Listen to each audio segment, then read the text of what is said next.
नमस्कार मित्रमैत्रिणींनो, SK book summary या चॅनलमध्ये तुमचे खूप खूप स्वागत आहे। आपली आजची बुक समरी आहे ॲटॉमिक हॅबिट्स या पुस्तकावर आहे। त्याचे लेखक आहेत जेम्स क्लिअर।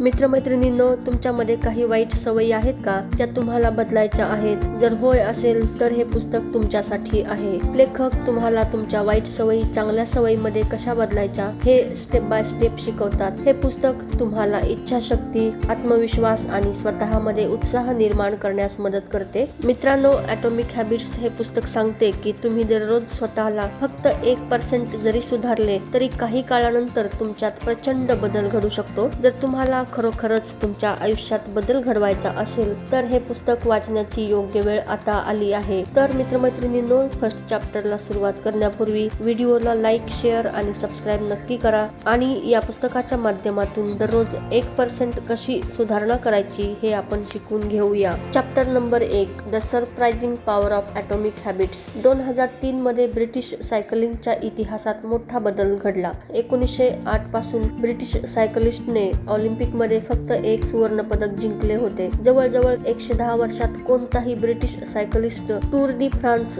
जिंकू शकला नव्हता। त्यांची कामगिरी इतकी खराब होती की अनेक टॉप बाईक कंपन्या त्यांना बाईक विकायलाही तयार नव्हत्या, कारण त्यामुळे त्यांच्या ब्रँडची प्रतिमा खराब होईल अशी त्यांना भीती वाटत होती। पण जेव्हा ब्रिटिश सायकलिंग संघटनेने डेव्ह ब्रेल्सफोर्ड यांना कोच म्हणून नियुक्त केले तेव्हा इतिहासात बदल घडू लागला। त्यांना इतर कोचेसपेक्षा वेगळे बनवत होती त्यांची एक खास स्ट्रॅटेजी, ती म्हणजे ॲग्रिगेशन ऑफ मार्जिनल गेन्स, म्हणजे प्रत्येक छोट्या गोष्टीत सुधारणा करण्याची संधी शोधणे। त्यांनी टीम मध्ये मोठे नाही तर अगदी छोटे बदल केले। त्यामध्ये त्यांनी सायकलची सीट अधिक आरामदायक बनवली। त्यानंतर खेळाडूंना योग्य शरीर तापमान ठेवण्यासाठी इलेक्ट्रिकल ओव्हरशॉट्स वापरायला दिले। त्यानंतर टायर्सवर अधिक चांगल्या ग्रिपसाठी अल्कोहोल वापरले। हे बदल छोटे होते पण त्यांचा परिणाम खूप मोठा झाला। 2008च्या बीजिंग ऑलिम्पिक मध्ये ब्रिटिश टीमने अप्रतिम कामगिरी केली आणि जगभरात आपला झेंडा रोवला। हे कसे शक्य झाले? आणि ते म्हणजे फक्त छोट्या बदलांमुळेच। आपण अनेकदा 1% सुधारणा दुर्लक्षित करतो, पण त्या छोट्या सुधारणा कालांतराने खूप मोठा परिणाम घडवतात। जर दररोज तुम्ही फक्त 1% सुधारणा केली तर वर्षाच्या शेवटी तुम्ही स्वतःला जवळजवळ 37 पट अधिक चांगले बनवू शकता। सवयी म्हणजे सेल्फ इम्प्रूव्हमेंट साठी कंपाऊंड इंटरेस्ट सारख्या असतात। त्यांचा परिणाम लगेचच दिसत नाही, पण काही महिन्यानंतर त्यांचा प्रभाव स्पष्टपणे जाणवतो। पण याची दुसरी बाजू सुद्धा आहे। वाईट सवयीचा परिणाम सुद्धा हळूहळू दिसू लागतो। उदाहरणार्थ, जर तुम्ही आज एक अनहेल्दी मील खाल्ले तर उद्या तुमचे वजन लगेच वाढणार नाही, पण जर तीच सवय सतत सुरू ठेवली तर त्याचे विषारी परिणाम दिसू लागतील। म्हणूनच प्रश्न असा नाही की तुम्ही आज यशस्वी आहात की नाही, खरा प्रश्न आहे की तुमच्या सवयी तुम्हाला योग्य दिशेने नेत आहेत का? चॅप्टर नंबर 2, तुमच्या सवयी तुमची ओळख कशी घडवतात।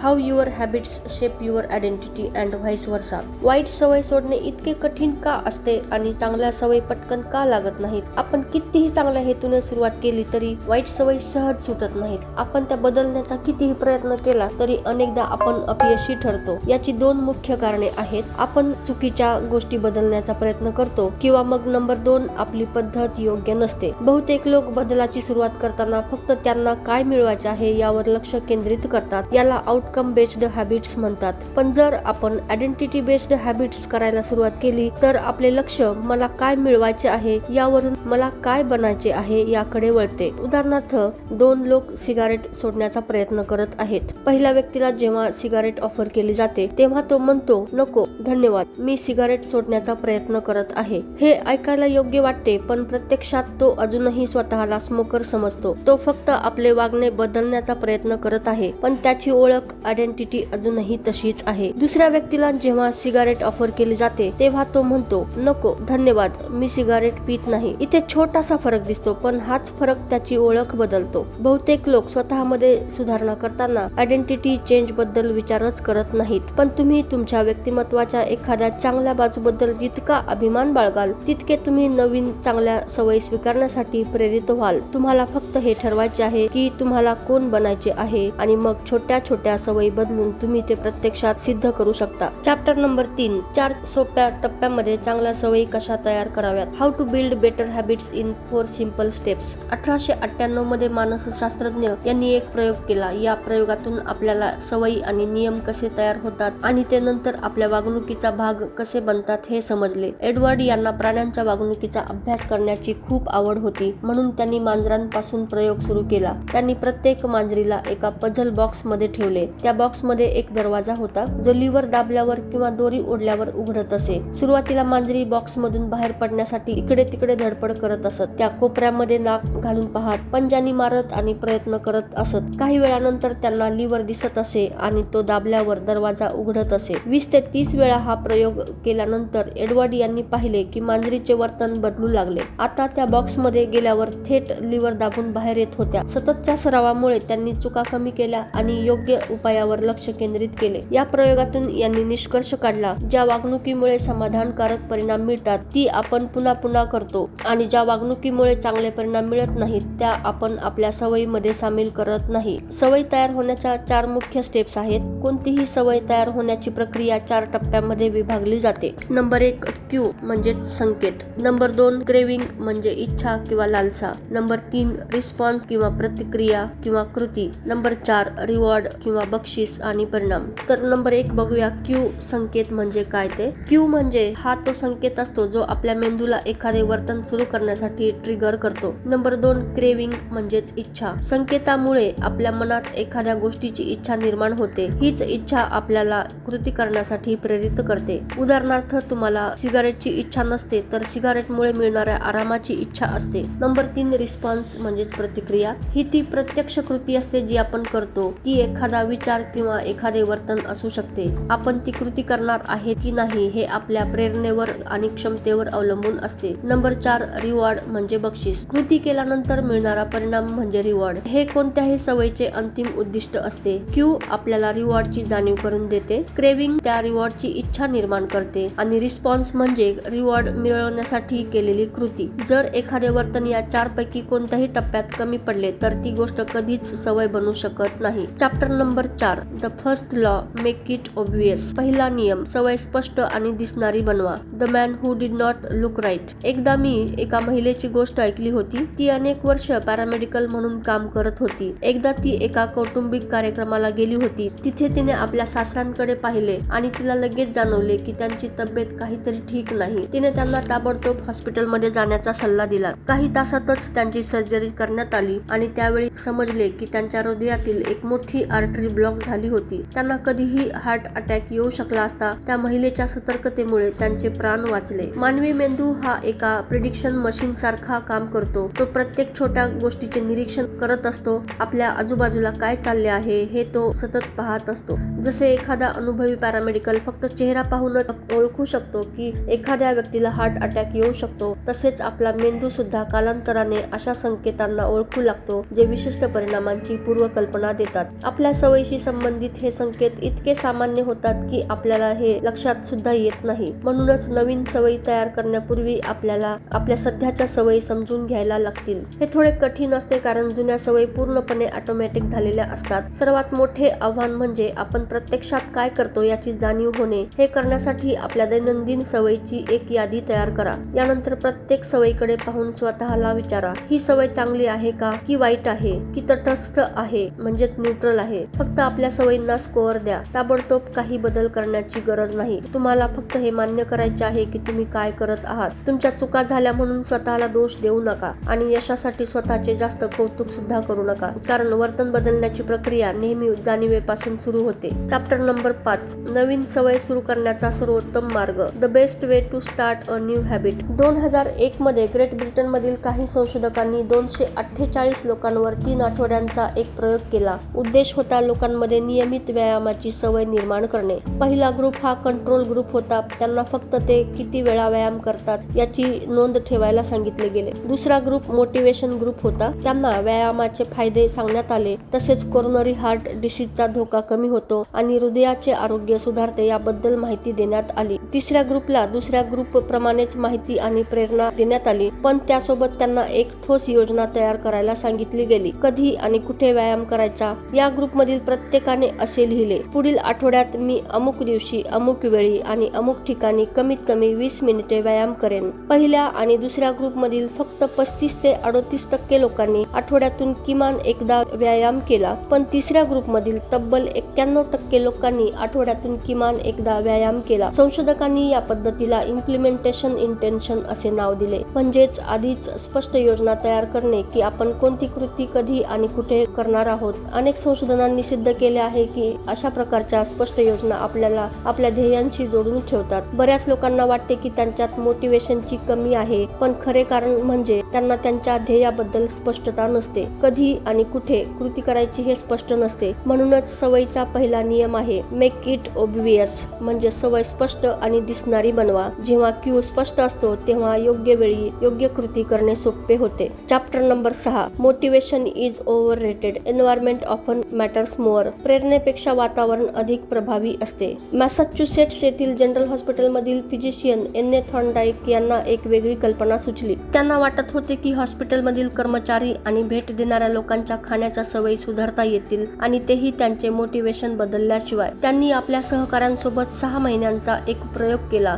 त्यांनी हॉस्पिटलच्या कॅफेटेरियामधील पेयांच्या मांडणीमध्ये बदल केले. पूर्वी कॅश काउंटर जवळील फ्रीजमध्ये फक्त सोडा ठेवलेले होते. त्यांनी त्या जागी पाण्याच्या बाटल्या ठेवल्या. तसेच इतर फूड स्टेशनवरही पाणी सहज उपलब्ध करून दिले. सोडा अजूनही उपलब्ध होता, पण आता पाणी सर्वत्र दिसत होते. फक्त 3 महिन्यात सोडा विक्री 11.4% कमी झाली आणि पाण्याच्या बाटल्यांची विक्री 25.8% वाढली. असेच बदल अन्न पदार्थांच्या मांडणीत सुद्धा करण्यात आले आणि त्याचे सुद्धा परिणाम सकारात्मक दिसले. विशेष गोष्ट म्हणजे लोकांना हा बदल जाणवला सुद्धा नाही. आपण अनेकदा एखादी गोष्ट तिची गरज असल्यामुळे घेत नाही, तर ती आपल्या समोर असल्यामुळे घेतो. उदाहरणार्थ, तुम्ही किचन मध्ये गेलात आणि तिथे कुकीजची प्लेट दिसली तर तुम्ही लगेच कुकीज खायला सुरुवात करू शकता. हे तुम्ही भूक असल्यामुळे नाही, तर कुकीज दिसल्यामुळे करता. आपल्या सवयी सुद्धा अशाच प्रकारे बदलतात. हे पूर्णपणे अवलंबून असते की तुम्ही कुठे आहात आणि तुमच्या आसपास कोणते क्यूज आहेत. मानवी वर्तन घडवण्यात एन्व्हायरमेंटचा खूप मोठा आणि अदृश्य प्रभाव असतो. आपली पर्सनॅलिटी कितीही वेगळी असली तरी काही सवयी आपल्या वातावरणामुळेच तयार होतात. कधी कधी आपण ज्या वातावरणात राहतो किंवा काम करतो तेच आपल्याला काही विशिष्ट कृती करण्यापासून रोखते, कारण कोणतेही वर्तन सुरू होण्यासाठी एक स्पष्ट क्यू असणे आवश्यक असते. जर तुम्हाला एखादी सवय तुमच्या आयुष्याचा महत्त्वाचा भाग बनवायची असेल तर त्या सवयीचा क्यू तुमच्या एन्व्हायरमेंटचा महत्त्वाचा भाग बनवा. Chapter number 7, the secret to self control, self कंट्रोलचे रहस्य. 1971 मध्ये व्हिएतनाम युद्ध सुरू असताना अमेरिकन काँग्रेसमन रॉबर्ट स्टील आणि इलिनॉय मॉर्गन मर्फी यांनी एक धक्कादायक गोष्ट शोधून काढली. जेव्हा त्यांनी युद्धभूमीला भेट दिली तेव्हा त्यांना समजले की जवळपास 15% अमेरिकन सैनिक ड्रग्जच्या आहारी गेले होते. पुढील संशोधनात असे आढळले की 35% सैनिकांनी हिरोईन वापरून पाहिले होते आणि जवळपास 20% सैनिकांना त्याचे व्यसन लागले होते. या शोधामुळे अमेरिकेत office of drug abuse prevention नावाचे विशेष विभाग तयार करण्यात आले, जेणेकरून सैनिक परत आल्यानंतर त्यांचे पुनर्वसन करता येईल. या संशोधनाचे प्रमुख यांनी एक महत्त्वाची गोष्ट सिद्ध केली. जर वातावरणामध्ये मोठा बदल झाला तर व्यसन सुद्धा अचानक कमी होऊ शकते. व्हिएतनाममध्ये सैनिक अशा वातावरणामध्ये राहत होते जिथे सर्व गोष्टी त्यांना ड्रग्ज घेण्यासाठी प्रवृत्त करत होत्या. त्यामध्ये ड्रग्ज सहज उपलब्ध होते. त्यानंतर युद्धाचा प्रचंड ताण होता आणि आजूबाजूचे साथीदारही ड्रग्ज घेत होते आणि घरापासून दूर असल्यामुळे अँझायटी वाढत होती. पण जेव्हा हे सैनिक अमेरिकेत परत आले तेव्हा त्यांचे वातावरण पूर्णपणे बदलले. तेथे असे क्यूज नव्हते जे त्यांना ड्रग्ज घेण्यास प्रवृत्त करत होते. त्यामुळे त्यांच्या सवयी आपोआप बदलू लागल्या. सेल्फ कंट्रोल बद्दलची खरी गोष्ट. आपला समाज आपल्याला शिकवतो की प्रत्येक समस्येचे उत्तर म्हणजे जास्त डिसिप्लिन, पण संशोधन काही वेगळेच सांगते. जेव्हा शास्त्रज्ञांनी अत्यंत मजबूत सेल्फ कंट्रोल असलेल्या लोकांचा अभ्यास केला तेव्हा त्यांना समजले की हे लोक इतरांपेक्षा फार वेगळे नाहीत. फरक इतकाच होता की हे लोक स्वतःला टेम्पटेशन पासून दूर ठेवतात. ज्यांच्याकडे सर्वाधिक सेल्फ कंट्रोल असतो तेच लोक सर्वात कमी वेळा सेल्फ कंट्रोल वापरतात, कारण जर प्रत्येक वेळी स्वतःला रोखावे लागले नाही तर योग्य सवयी पाळणे खूप सोपे होते. दुसऱ्या शब्दात सांगायचे झाले तर सेल्फ कंट्रोल वाईट सवयी पूर्णपणे दूर करत नाही. त्याऐवजी आपली ऊर्जा अशा गोष्टींमध्ये वापरायला हवी ज्या अधिक प्रभावी आहेत जसे आपल्या एन्व्हायरमेंटमध्ये सुधारणा करणे, चांगल्या सवयीचे क्यू स्पष्ट बनवणे आणि वाईट सवयीचे क्यू अदृश्य करणे. त्यानंतर चॅप्टर नंबर 8 आहे the second law, make it attractive. दुसरा नियम, सवय आकर्षक बनवा. How to make a habit irresistible. सवय इतकी आकर्षक कशी बनवायची की ती टाळता येणार नाही. आयर्लंड मधील डब्लिन येथे राहणारा इलेक्ट्रिकल इंजिनिअरिंगचा विद्यार्थी याला नेटफ्लिक्स पाहायला खूप आवडत होते, पण त्याला हे सुद्धा माहित होते की त्याने व्यायाम करायला हवा. मग त्याने एक भन्नाट कल्पना शोधली. त्याने आपल्या स्टेशनरी सायकलला लॅपटॉप आणि टीव्हीशी जोडले आणि असा प्रोग्राम तयार केला की नेटफ्लिक्स फक्त तेव्हाच चालू होईल जेव्हा तो सायकल एका ठराविक वेगाने चालवेल. अशा प्रकारे त्याने टेम्पटेशनचा उपयोग करून एक्सरसाइज अधिक मजेदार बनवले. हे कसे काम करते? यामागचा नियम खूप सोपा आहे. ज्या गोष्टी तुम्हाला करायला हव्यात त्या अशा गोष्टींशी जोडा ज्या तुम्हाला करायला आवडतात. यालाच टेम्पटेशन बंडलिंग म्हणतात. ही पद्धत एका प्रसिद्ध सायकोलॉजिकल थेअरीवर आधारित आहे ज्याला प्रीमॅक प्रिन्सिपल म्हणतात. या तत्वानुसार जर एखादी कमी आवडणारी गोष्ट केल्यानंतर तुम्हाला आवडणारी गोष्ट मिळणार असेल तर तुम्ही ती कमी आवडणारी गोष्ट करण्यासाठी सुद्धा प्रेरित होता. म्हणजेच सवयी अशा प्रकारे डिझाईन करा की त्या आकर्षक आणि आनंददायक वाटतील. जेव्हा एखादी सवय मजेदार वाटते तेव्हा ती टिकवून ठेवणे खूप सोपे होते. त्यानंतर चॅप्टर नंबर 9 आहे the role of family and friends in shaping your habits. म्हणजे मराठीमध्ये आपल्या सवयी घडवण्यात कुटुंब आणि मित्रांची भूमिका. आपण आपल्या पहिल्या सवयी स्वतः निवडत नाही, आपण त्या नकळत कॉपी करतो. कारण आपण आपल्या कुटुंबाचे, मित्रांचे, शाळेचे, समाजाचे आणि आपल्या आसपासच्या लोकांचे अनुकरण करत असतो. प्रत्येक कल्चर आणि ग्रुपचे काही स्टँडर्ड्स असतात जे आपल्या सवयीवर परिणाम करतात. आपण आपल्या जवळच्या लोकांच्या सवयी नकळत आत्मसात करतो. आपण आपल्या पालकांसारखे बोलण्याचा, वागण्याचा आणि भांडणे हाताळण्याचा प्रयत्न करतो. तसेच आपण आपल्या सहकाऱ्यांचे सुद्धा अनुकरण करतो. हा एक प्रसिद्ध नियम आहे. जर तुम्ही एखाद्या व्यक्तीच्या खूप जवळ असाल तर तुम्ही तिच्यासारखे वागण्याची शक्यता वाढते. एका अभ्यासानुसार जर तुमचा एखादा मित्र लठ्ठ असेल तर तुमच्या लठ्ठ होण्याची शक्यता 57% वाढते. म्हणजेच आपले मित्र आणि कुटुंब हे एका प्रकारचे इनविजिबल पियर प्रेशर असतात. ते ज्या दिशेने जातात आपणही त्याच दिशेने जाण्याची शक्यता असते. नक्कीच पियर प्रेशर वाईट तेव्हाच असतो जेव्हा तो चुकीच्या सवयीकडे घेऊन जातो. म्हणूनच सर्वात चांगली गोष्ट म्हणजे अशा वातावरणात राहणे जिथे तुमच्या चांगल्या सवयींना प्रोत्साहन दिले जाते. यानंतर चॅप्टर नंबर 10 आहे how to find and fix the causes of your bad habits. म्हणजे मराठीमध्ये वाईट सवयींची कारणे कशी शोधावी आणि दुरुस्त कशी करावी. तुम्ही कोणतीही कठीण सवय सोपी बनवू शकता, फक्त तिला पॉझिटिव्ह माइंडसेट सोबत जोडा. उदाहरणार्थ आपण नेहमी म्हणतो मला कामावर जाण्यासाठी उठावे लागते, पण जर आपण फक्त एक शब्द बदलला तर मी उठतो कारण मला कामावर जाण्याची संधी मिळते. फक्त शब्द बदलल्याने तुमचा पूर्ण दृष्टिकोन बदलू शकतो. अशा प्रकारे तुम्ही सवयीच्या फायद्याकडे लक्ष देता, तोट्याकडे नाही. वाईट सवय बदलण्याचे गुपित म्हणजे त्या सवयीबद्दल तुमच्या मनातील असोसिएशन बदलणे.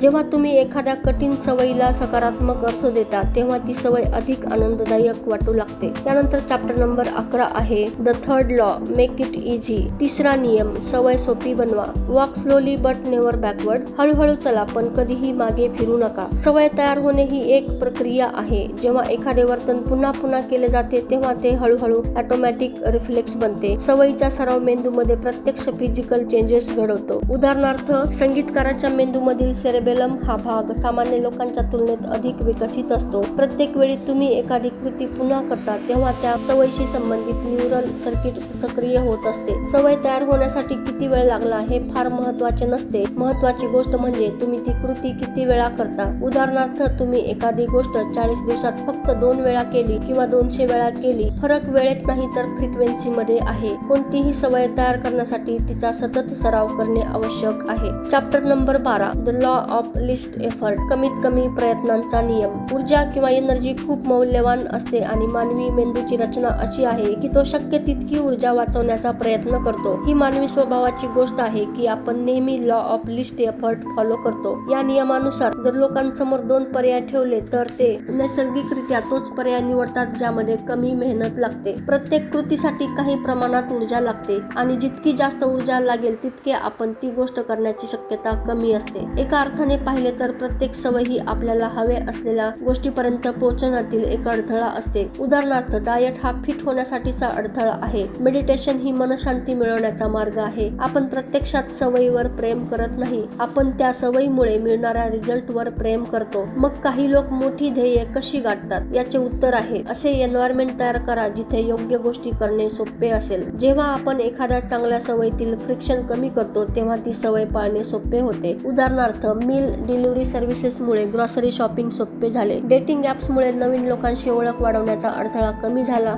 याच प्रकारे आपण आपल्या चांगल्या सवयींना सोपे बनवू शकतो. चांगल्या सवयी निर्माण करताना अशा पद्धती शोधा ज्या गुड हॅबिट्स मधील फ्रिक्शन कमी करतील आणि बॅड हॅबिट्स मधील फ्रिक्शन वाढवतील. Chapter number 13, how to stop procrastinating by using the 2 minute rule. The 2 minute rule वापरून टाळाटाळ कशी थांबवावी. जर तुम्हाला एखादी मोठी गोष्ट सुरू करायची असेल आणि ती खूप कठीण वाटत असेल तरी ही सुरुवात नेहमी छोट्या पावलांनीच करा. आपण अनेकदा खूप उत्साहात एकाच वेळी खूप मोठे बदल करण्याचा प्रयत्न करतो, पण हेच अनेकदा अपयशाचे कारण बनते. यासाठी एक सोपा नियम आहे, द 2 मिनिट रूल. या नियमानुसार जेव्हा तुम्ही एखादी नवीन सवय सुरू करता तेव्हा ती 2 मिनिटात पूर्ण होईल इतकी सोपी असावी. जवळपास प्रत्येक सवय 2 मिनिटाच्या छोट्या स्वरूपात बदलता येते. उदाहरणार्थ, दररोज रात्री पुस्तक वाचणे, दररोज एक पान वाचणे, 30 मिनिटे योगा करणे, योगा मॅट बाहेर काढणे. मुख्य मुद्दा हा आहे की सवयीची सुरुवात शक्य तितकी सोपी करा. तुम्ही फक्त 1 मिनिट ध्यान करा, 1 पान वाचा,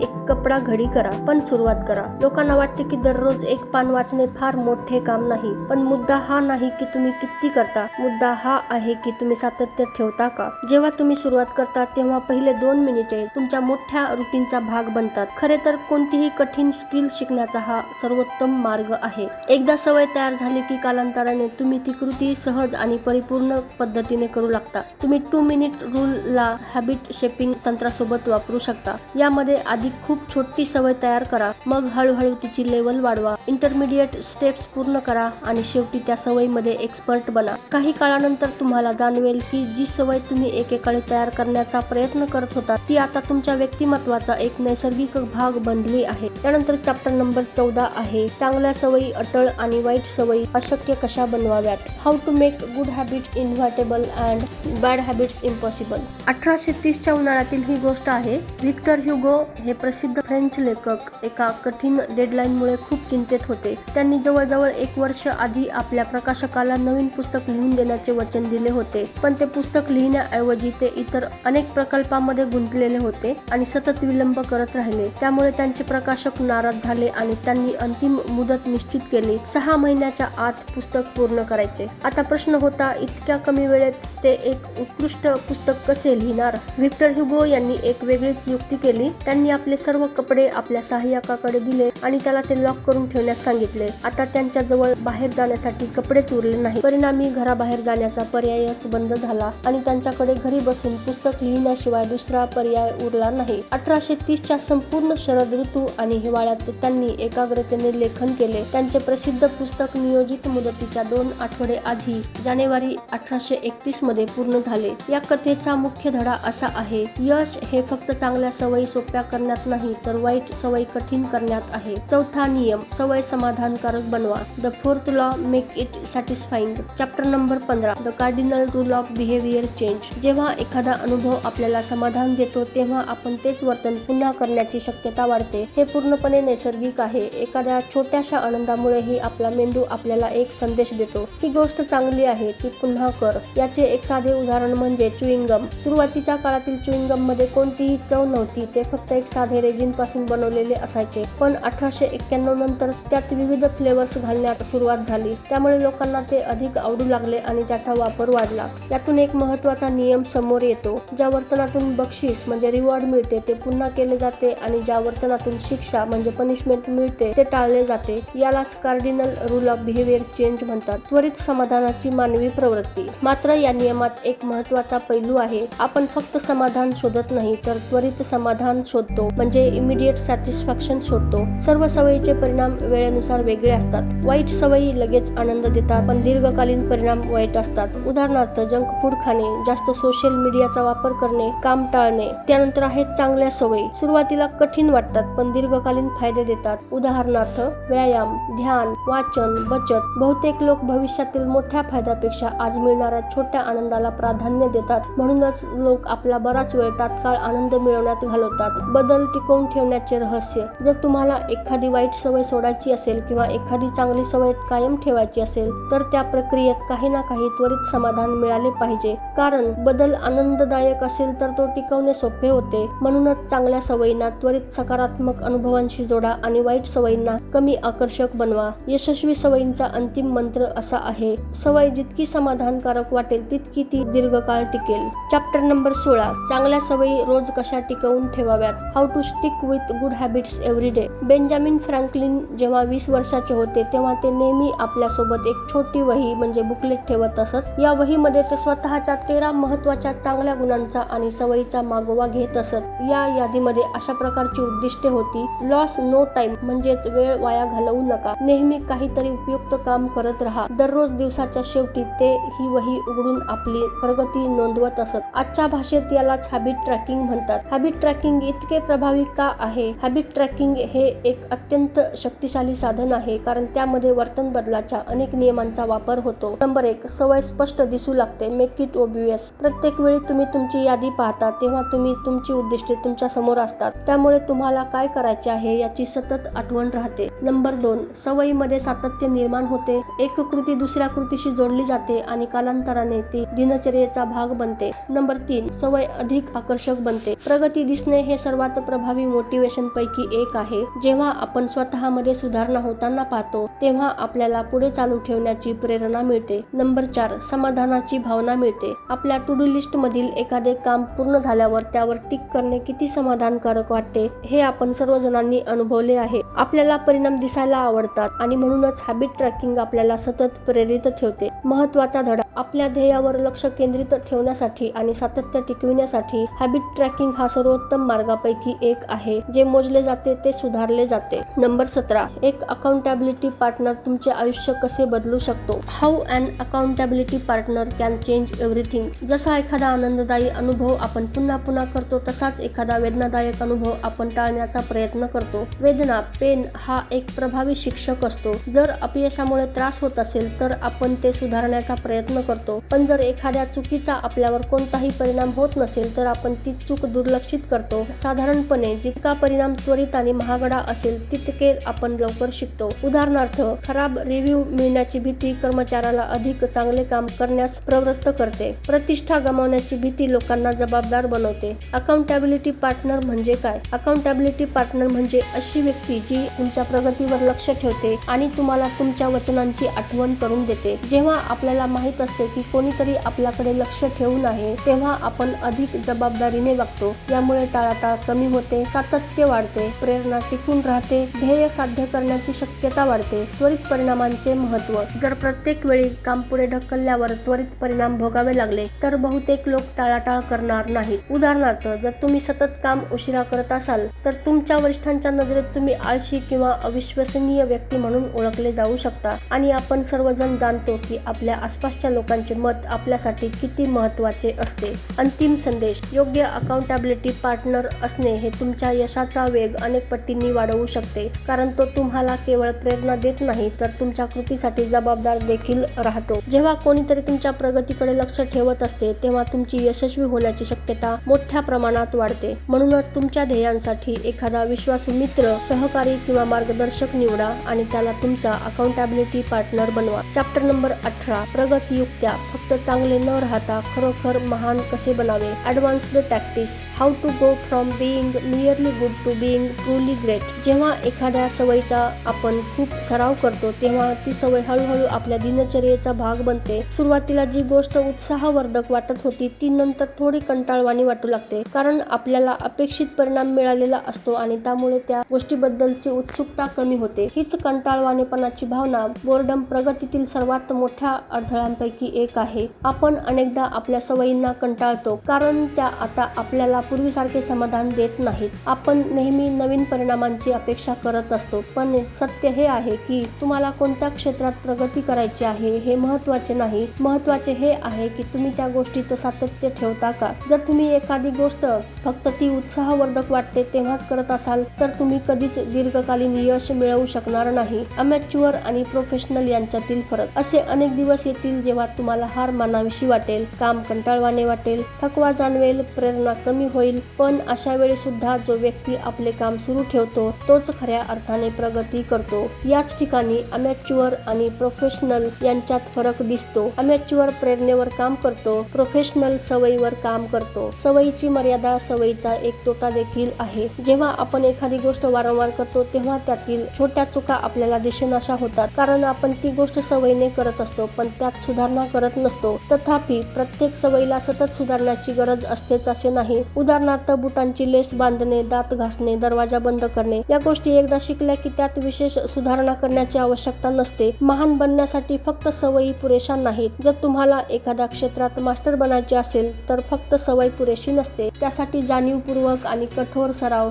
म्हणजेच डेलिबरेट प्रॅक्टिस करावी लागते. सतत स्वतःच्या कामाचे निरीक्षण करणे, चुका शोधणे आणि त्यात सुधारणा करणे आवश्यक असते. आत्मजागरूकता म्हणजे सेल्फ अवेअरनेस टिकवून ठेवा. तुमच्या कामगिरीबद्दल सतर्क राहा. स्वतःला नेहमी प्रश्न विचारा, मी अजून चांगले काय करू शकतो? माझ्या कोणत्या चुका पुन्हा होत आहेत? मी कुठे सुधारू शकतो? जुन्या विचारसरणीत आणि जुन्या पद्धतीमध्ये स्वतःला अडकवून ठेवू नका, कारण जीवन सतत बदलत असते. त्यामुळे आपणही बदलत राहिले पाहिजे. तुमच्या सवयी बदला आणि तुमचे विश्वास म्हणजे बिलीफ्स विकसित करा. नवीन गोष्टी शिकत राहा आणि सर्वात महत्त्वाचे म्हणजे स्वतःबद्दलची जागरूकता कधीही कमी होऊ देऊ नका. हीच सतत सुधारणा आणि महानतेकडे जाण्याची खरी गुरुकिल्ली आहे. मित्रांनो, या ठिकाणी हे पुस्तक संपलेलं आहे. पाहत रहा SK बुक समरी. व्हिडिओला लाईक, शेअर आणि सबस्क्राईब नक्की करा. स्वतःची काळजी घ्या. नवीन पुस्तके वाचा. खूप मेहनत करा आणि आनंदी रहा.